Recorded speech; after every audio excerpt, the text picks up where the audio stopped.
disappointing defeat today, but you took a lot of heart and you kept going, which was the main thing today. But tell us how you think it went. Well, obviously, generally it went very hard and it was tough, and it's annoying because, you know, we feel like we could have done more, especially in that first half. But I remember saying at half-time to the guys, I said, look, we've got 40 minutes left.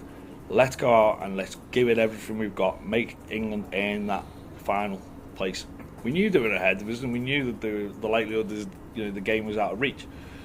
But we also had a very competitive battle with England not too long ago, where we actually pulled it back to a very close score in the Tri-Nations. So it was like, well, look, what have we got to lose right now? So let's go out there and make them earn it. I feel like we did. I feel like we worked hard.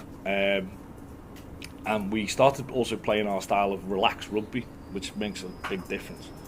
I sure as heck was having a lot more fun in the second half. I was always having fun anyway. I think you kind of guess that from my facial expressions. But I was a lot more relaxed and a lot more at ease in the second half. And I see that in my teammates as well. And they were enjoying the moment. And that's what this whole thing should and has always been about, is enjoying the moment, because this is the first time it's ever happened. We're founding members, founding fathers, whatever if you like to say, and yeah, it's bittersweet, but do you know what? Fair play to England. They played a great game, great tactic, execution, pace was brilliant, but couldn't be any more pleased and proud of the team of Wales for what they did. You know, for myself, for our management, and for the nation. I couldn't be any more proud of how hard they worked in that second half. Stephen, you coming into this tournament, you wanted to do better than you were 5 years ago. Do you feel like you've achieved that? Oh, you're right. Semi-finalists. Definitely we've done better. We've got crowd behind us. We've got messages of support coming from all over Wales. The boys and girls out there today have done themselves so proud. It's been a privilege to be with them. They've definitely all earned them red shirts they've been wearing today. And say no more. They've got some great tries as well out there as well. Oh yeah, they had some great moments. It was always going to be a tough battle against England. We knew that coming into the tournament, and we definitely knew that watching them from video analysis coming into today. So can't really knock the players for what they've done. Yeah, we were a bit scrappy in the first half, but like Stuart said, second half came out, we played our style of rugby. You saw by the faces, nobody was really that upset. Yes, we're upset we got knocked out, but we thoroughly enjoyed that game. And that's what the sport's about, enjoying yourself. And obviously moving forward, you want to continue things internationally. You've got another Celtic Cup coming up. Will you be looking to continue in that moving forward with more international games? Is that for me, personally? I'm not sure, to be honest. I'm not sure whether I'll continue. I'm going to have a little bit of retrospective time and relax and chill out. I've been playing international now for, 6 years, 7 years. And mentally, emotionally and physically, I'm a bit exhausted. It's a real honour to be captain. And it's the biggest privilege of my life, and I will always relish it. But for me, at this moment in time, I think maybe I just need a little bit of time to reflect, time to reanalyze and see where I feel with my life going forward. Never say never. I truly love playing for Wales.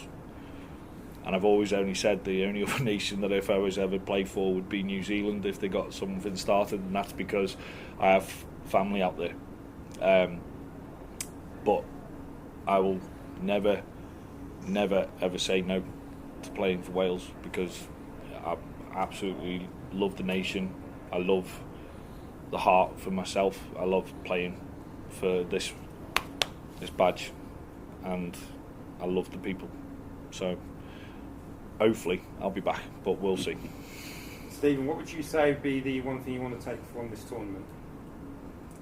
I think it's just the way people have suddenly got behind us. We've had people in the crowds today when we've gone and spoken to them said, my God, this is a wonderful sport, and that's paraphrased, but you've got fans for life. We've seen this on Twitter's blown up, Facebook. We've got people that never even heard of asking for friend requests because they want to know more about the sport.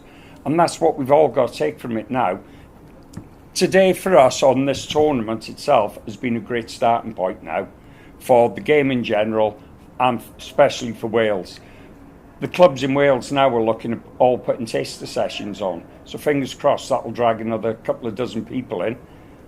Gives the Welsh squad a better depth as well at the end of the day. The more people we can get involved at grassroots.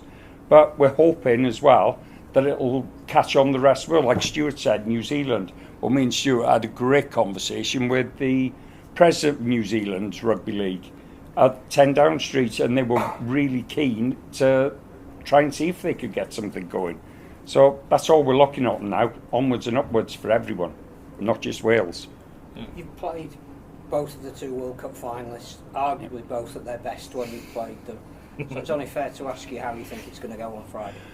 I'll tell you what, I could see it actually going to a golden point. I answered this very diplomatic before as well. Golden point. Yeah. No, to be honest, the way both have come at us, you can't put much between them.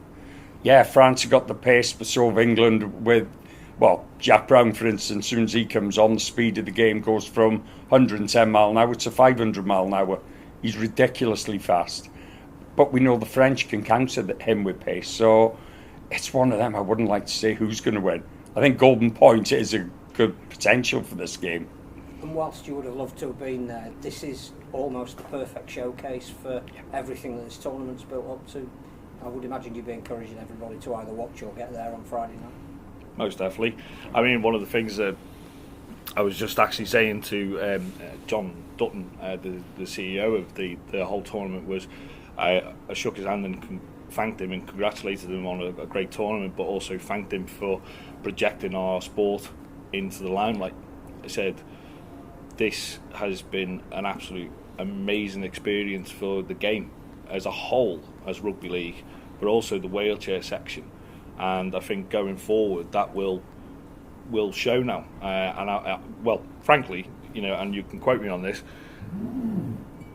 if people who've seen this sport, who have potential influence, do not get behind this game and accelerate this game and the women's game and help improve the men's game, you are letting not only the sport down but yourselves down. If you have the ability to help influence and help drive the game forward and put more spectacular events like this on, you need to be involved. If you've got the ability to, do it. Because as you can see from the amazing atmosphere we had there today, people were loving it. They were getting behind it. I've had people just coming up to me, waiting for me at sidelines to sign a ball, kids talking to me, wanting to shake my hand.